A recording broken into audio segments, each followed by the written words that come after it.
శ్రీగురుభ్యో నమః. శ్రీ క్రోధినామ సంవత్సరం. క్రోధినామ సంవత్సరం ఈ ఆశ్వేజ మాసం దసరా 12వ తారీఖు నుంచి మేషరాశి వారికి ఏ విధంగా ఉంటుంది?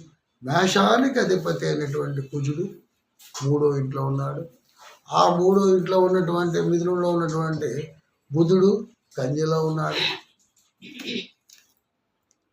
మేషంలో ఉన్నటువంటి కుజు గంట మేషానికి ధనమందు ఉన్నటువంటి శుక్రుడు స్వచ్ఛాత్రాధిపతి సప్తములో ఉన్నాడు. అలాగే వ్యయాధిపతి గురుడు ధనమందు ఉన్నాడు. పరివర్తనం అన్నది సామాన్యమైనది కాదు. పరివర్తనం చెందే శుభ ఫలితాలు ఉన్నాయి, అశుభం ఉంది.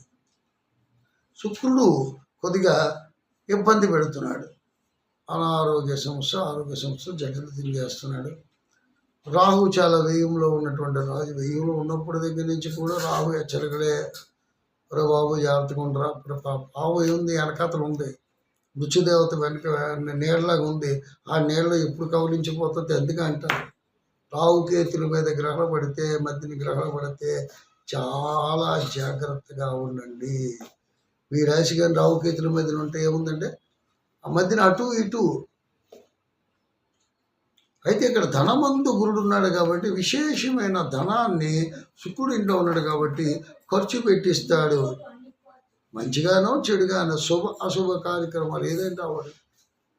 వాటిలో కోర్టు వ్యవహార చిక్కుల్లో కానీ ఏదైనా సరే ధనం విపరీతంగా ఖర్చు పెట్టిస్తాడు.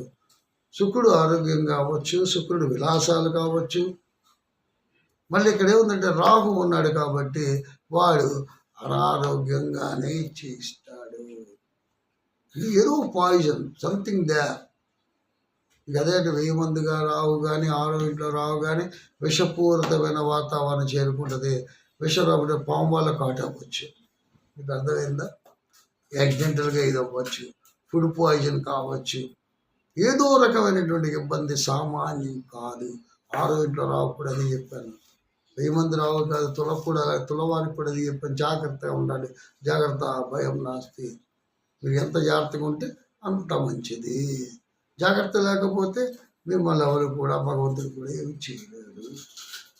కాబట్టి ఎంత జాగ్రత్త తీసుకుంటే, అందుకే గోచారం చెప్పించుకుంటాను. నెలకు ఒకసారి అయినా సరే ఒకసారి మన పరిస్థితి ఏంటి, ఏ విధంగా నడుచుకోవాలి, ఏ విధంగా నడుచుకుంటే మన భవిష్యత్తు బాగుంటుంది, మన తలరా తిరగుంది అలాగే ఉంది అలాగే నడుస్తుంది తప్పు. నీ గోచారం హెచ్చరిస్తుంది. గౌతమ్ మహర్షి కూడా చెప్తుంటాడు. పరాశర శాస్త్రం ఉన్నా సరేది తప్పు కొన్ని కాదు. ఇవన్నీ విశిష్టులు మనకి ఇచ్చినటువంటి జ్ఞాన సంపద. కాంతివంత సంవత్సరంలో ఉన్న గ్రహాలకి మనకి ఒక సబ్జెక్ట్ లింక్ కలిపారు. ఎంతో విశాలమైన విశ్వం ఉంది. ఎన్నో గ్రహాలు ఉన్నాయి, కోటాను కోట్ల గ్రహాలు ఉన్నాయి. అందులో కొన్ని మాత్రమే తీశారు. అవి ఎన్ని తీశారు? 7 గ్రహాలు తీసుకొని వచ్చారు. తీసుకొచ్చి 7 రోజులుగా పెట్టుకొని వచ్చారు. ఆదివారం అంటే ఆదిత్యాయ సోమాయ, ఆదివారం సోమవారం, మంగళాయ బుధాయ మంగళవారం, గురు శుక్ర శనిభ్యచ గురువారం, శుక్రవారం, శనివారం. రాహువే కేతవే నమః. రాహుకేతును కూడా రాహుకాలము యమగండం అన్నీ కూడా ప్రతిరోజు కూడా మనకి అందులో కలిసి ఉంటాయి. అలాగా మనకి అంత జ్ఞాన సంపద తీసుకొచ్చి అంత జాగ్రత్తగా తయారు చేసి సైంటిస్టులు అయ్యారు మన ఋషిస్తారు.